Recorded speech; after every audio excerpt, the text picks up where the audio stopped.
বাপের বাড়ির সম্পত্তি বিক্রির টাকা নিয়ে নিয়েছে মেয়েরা, এরপর তাকে তাড়িয়েছে বাড়ি থেকে। অন্যদিকে মেয়েদের কেন টাকা দিয়েছো, মেয়েরা যেহেতু টাকা নিয়েছে তাই তাদের কাছেই থাকো, এই বলে বাড়ি থেকে বার করে দিয়েছে ছেলেও। শীতের এই কনকনে ঠান্ডার রাতে পথে ঘাটে ঘুরে বেড়াচ্ছেন বছর ৭৫-এর বৃদ্ধা ভবানী রানী চৌধুরী।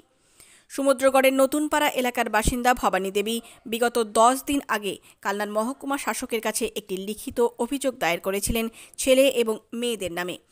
এরপর আজ আমার ছেলে মেয়েদের কাছ থেকে আমার থাকার জায়গা চাই ও খাবার চাই, মহকুমা শাসকের কাছে বিচার চাই, এমনই প্ল্যাকার্ড লিখে হাতে নিয়ে মহকুমা শাসকের দপ্তরের সামনে এদিন শনিবার ধর্ণা দিতে দেখা গেল ওই বৃদ্ধাকে।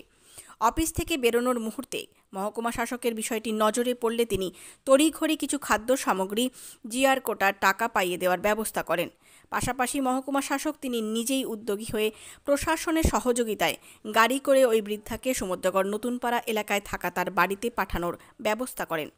ওই বৃদ্ধা এদিন দাবি করেন, ঘর বাড়ি থেকে বিতাড়িত করেছে ছেলে, বড় মেয়েও তাকে বাড়িতে রাখে না, তাই অসহায় হয়েই মহকুমা শাসকের দ্বারস্থ হয়েছি।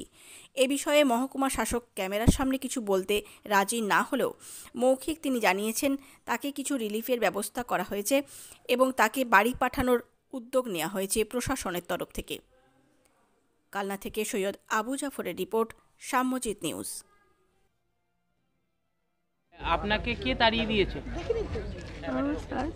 হ্যাঁ, ছেলে মেয়ে সবই। কেন? সব সম্পত্তি নিয়ে আমাকে তাড়াই দিয়েছে। কোথায় বাড়ি, কোথায় আপনার? আমার বাড়ি সমুদ্রগড় নতুন পাড়া। আপনি কানলায় কোথায় থাকতেন? কাল আগে ওই স্ট্রোক হয়েছিল, এই বড় মেয়ে নিয়ে আসছিল, দিয়ে তারপর তাড়াই দিয়েছে। রতন বাড়ি আমাকে মেরেছে খুব। রতন বাড়িটাকে?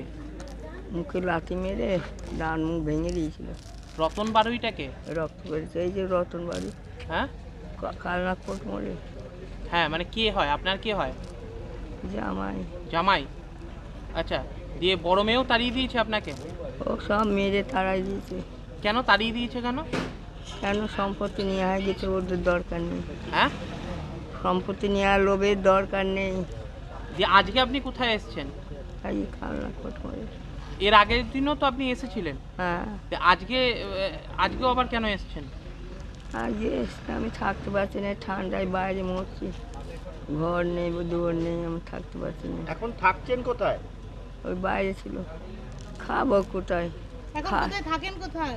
আমি থাকি তো বাইরে বাইরেই থাকি, আমার ঘর নেই।